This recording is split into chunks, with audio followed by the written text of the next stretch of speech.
Hey everybody, it's me, Sam Stein, managing editor of the Bulwark. I'm here with Will Saletan. We're going to be talking today about one of the more egregious pardons, although Will makes a very valid case that it's not the most egregious pardon over the Thanksgiving break. President Trump announced he was going to deliver a, quote, full and complete pardon to former President of Honduras, Juan Orlando Hernandez, who is at the center of this incredibly sweeping drug case. He's found guilty of kind of conspiring to import and distribute enough cocaine to make everyone in the United States incredibly high and kill a bunch of people. He was found to have been collaborating with El Chapo, using the military to cover it up and threaten opponents. It was a sprawling drug scheme. And seemingly out of nowhere, Trump just announces, really out of nowhere, he just announces that he's going to give the guy a pardon. And then Trump was approached about this on Air Force One on Sunday when he was returning from Mar-a-Lago, which is where he issued the pardon from. And he had this to say.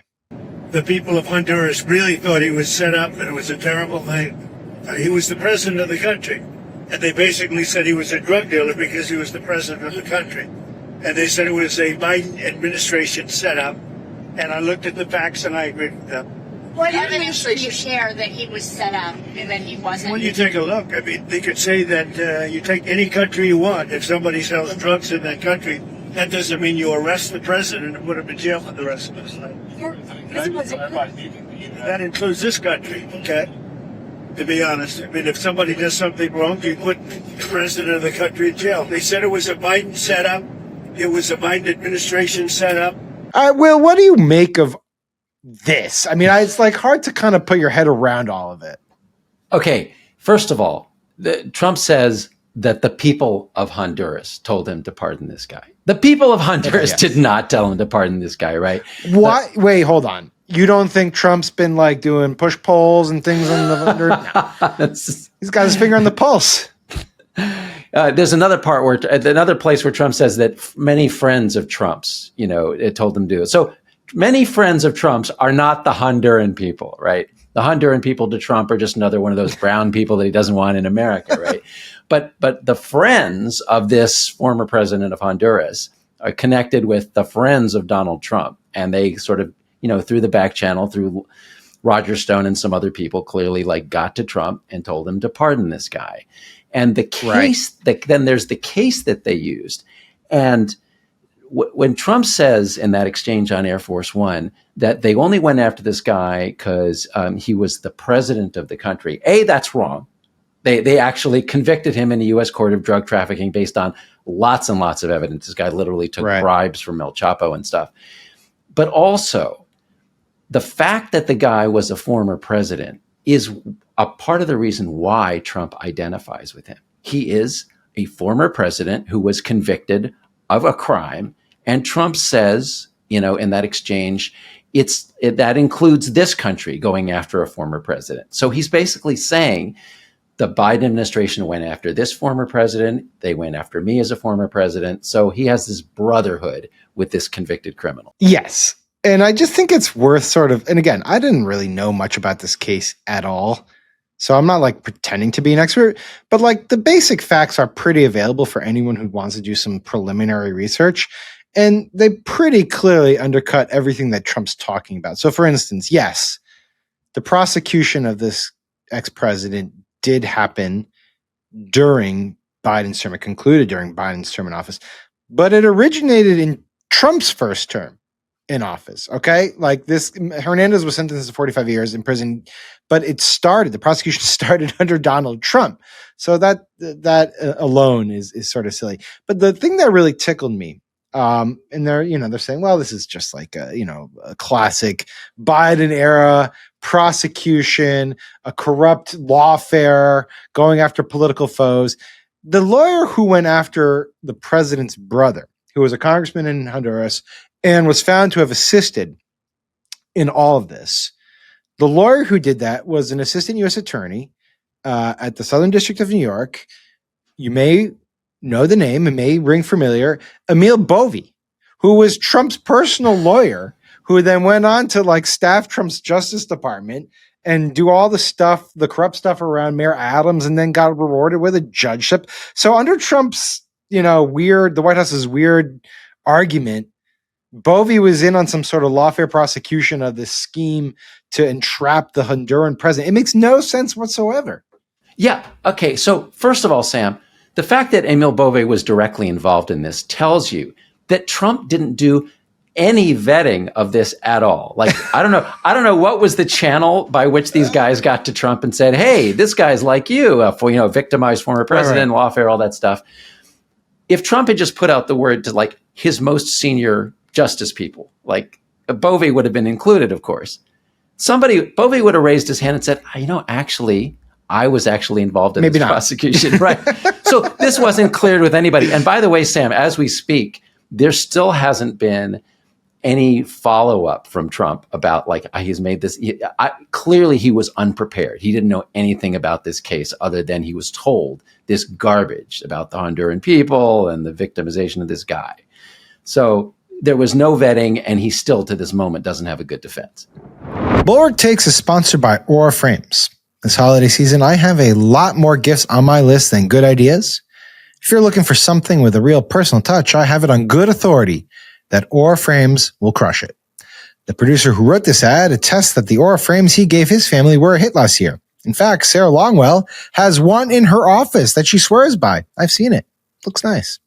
You can upload unlimited photos and video. Just download the Aura app and connect to Wi-Fi. It's about that easy. You can preload photos before it ships and keep adding them anytime from anywhere. If you want to send your parents photos of the kids, you can load them right onto your Aura frame. Trust me, my Jewish parents love photos of my kids. Each frame comes in a premium gift box with no price tag. You can even add a personalized message for your recipient before the frame arrives. For a limited time, save on the perfect gift by visiting auraframes.com to get $35 off Aura's best-selling Carver matte frames, named #1 by Wirecutter. Use promo code BulwarkTakes at checkout. That's AURA frames.com, promo code BulwarkTakes. This deal is exclusive to listeners and frames sell out very fast. So order yours now to get in time for the holidays. Support the show by mentioning us at checkout. Terms and conditions apply. There was some follow-up, not from Trump, but Carolyn Leavitt, the press secretary, was asked about this on Monday. The context of the question was, okay, you're engaged in this incredibly, I don't even know what to call it, like post-legal, military campaign against drug smugglers in the Caribbean. And you're doing it under the guise that the Venezuelan government is flooding the country with illegal drugs.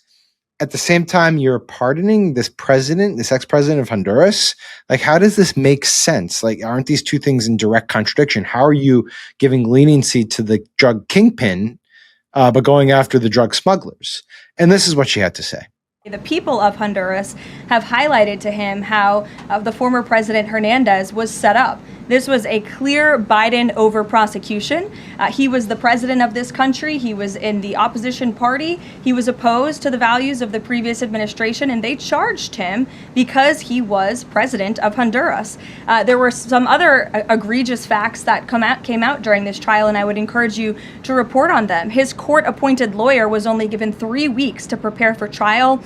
He shared that his conviction was lawfare by the leftist party, who, quote, struck a deal with the Biden-Harris administration. Hernandez has highlighted there was virtually no independent evidence presented, and many of his conviction was based on testimony from many admitted criminals who hoped that cooperating would reduce their own penalties. So the president heard the concerns from many people, as he does, and he's, of course, within his constitutional authority to sign clemency for whomever he deems worthy of that. How do you make of that in terms of a response? Okay, so yeah, this is the follow-up from Caroline Leavitt. So she's reading from a script here. She's been given these talking points, so she's delivering the same thing Trump said. She says the same thing about the people of Honduras, which we just established is total garbage, right? Then she goes on and talks about the Biden over prosecution. So you've got identify with Joe Biden, therefore it's wrong. She says there, Sam, she says that the lawyer for Juan Orlando Hernandez was given only 3 weeks to prepare for the trial. Sam, you just read from the story This prosecution began in the Trump Years. administration, the first Trump administration, years and years. So like she's not doing the most basic research. Well, I don't know. She just doesn't care. They just lie about this stuff. Only 3 weeks to prepare. Absolute garbage, right? She says that, and she used the word that we were just using, lawfare. He was and she says she used this lovely word, shared. You hear this term, shared. The convicted criminal shared with us. In other words, he gave us his version of events, which was like totally refuted at trial. That this was that there was no real evidence, and this was all lawfare by the leftist party. But all she has to do is repeat the magic words Biden, leftist, Biden heritage. So if it was done by the Biden administration, even if the prosecution began under the Trump administration, and was part of connected to Trump's own lawyer, no. It's so true. Yeah. And Sam, do you remember when you and I did the video about the 60 Minutes interview, and we counted how many times they mentioned Biden? Yeah. It's the through line of all this. If Biden did it, it has to be bad, right? Totally. And Sam, it just underscores how so people are going to get pissed at me if I use this word, gullible. Trump is gullible. Okay, he's a liar, right? And he's a scoundrel and a criminal and all that. But he is also, all you have to do is say the magic words Joe Biden, Democrats, leftists, liberals. Right. And if you can say that Hernandez and his party were opposed by the Biden administration, and that he was prosecuted under the Biden administration, even though it began under Trump, that's the magic words that will get Trump to instantly identify with your client. And that's what happened. 100%. 100%. And Andrew Egger wrote about this a little bit in Morning Shots about how there is a through line of all these international leaders that Trump feels have been prosecuted unfairly, and that he has some sort of, compassion for, because he believes he too was prosecuted unfairly.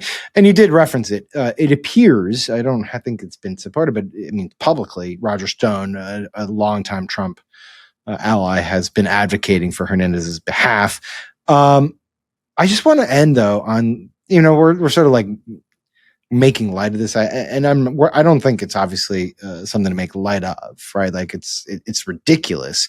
But I want to quote from the Times piece that wrote about this, guy named Mike Vigil, who is a former chief of international operations at the Drug Enforcement Agency.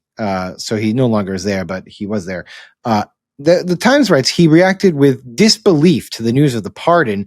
Mr. Vigil said the move imperiled the reputation of the United States and its international investigations into drug trafficking. Quote, this action would be nothing short of catastrophic and would destroy the credibility of the U.S. in the international community.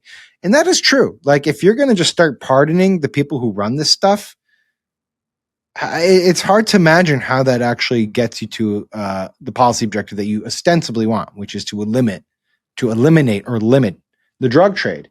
But there's no real consistency here from this administration. So no. Can I go really dark, Sam? Let me go really dark with this thing for a minute.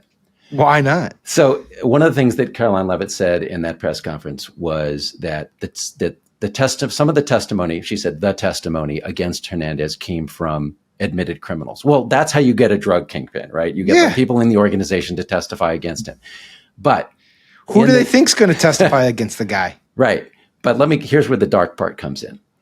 In the New York Times story about this, the history of this thing, they said not only were there people who testified, there are people who couldn't testify because they got killed. Okay. And this is a paragraph from the Times story. Investigators said that Mr. Hernandez went to pitiless lengths to cover his tracks. One accused co-conspirator was killed in a Honduran prison to protect the president, according to court documents. So that's how one way you do it. You get rid of the people underneath you who could testify against you. Sam, what are we doing with these boats in Venezuela? We're blowing them up. We're killing. Then according to the Washington Post story, we go back and we kill them off. We could board these boats, and then we would get testimony from people. And the testimony from people who are ferrying drugs often implicates people above them who ask them to do it. But if you kill them, they can't testify. So I'm not saying this is a conspiracy, but it is awfully convenient that what we're doing to the drug boats is killing the little guys and making sure that none of them are alive to testify against the kingpins. We give pardons to the kingpin. Yeah, even if it's not a conspiracy, it's just obviously an ineffectual way to do this, because if you really want to choke off the trade, you go after the big players in it, and the way to do that is to talk to the people who are smuggling. And it's not just the Washington Post reporting it, by the way. The White House now admits openly that they ordered a second tap strike, and so they are embracing this under the guise, and hopefully we can get another video on this, under the guise that those two people who were clinging to the boat after it was hit the first time posed an imminent threat to our national security. I don't really see it. We'll see.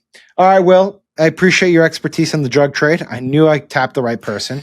Don't say tap. Don't say tap. Sorry. I knew I got the right person to come on and talk about this. I'm definitely a drug guy, man. This is why we have you. All right, Will Saletan, everyone who watches us, thank you for doing this and enduring this. Subscribe to the feed as pity for both of us. Thank you. Take care, bud.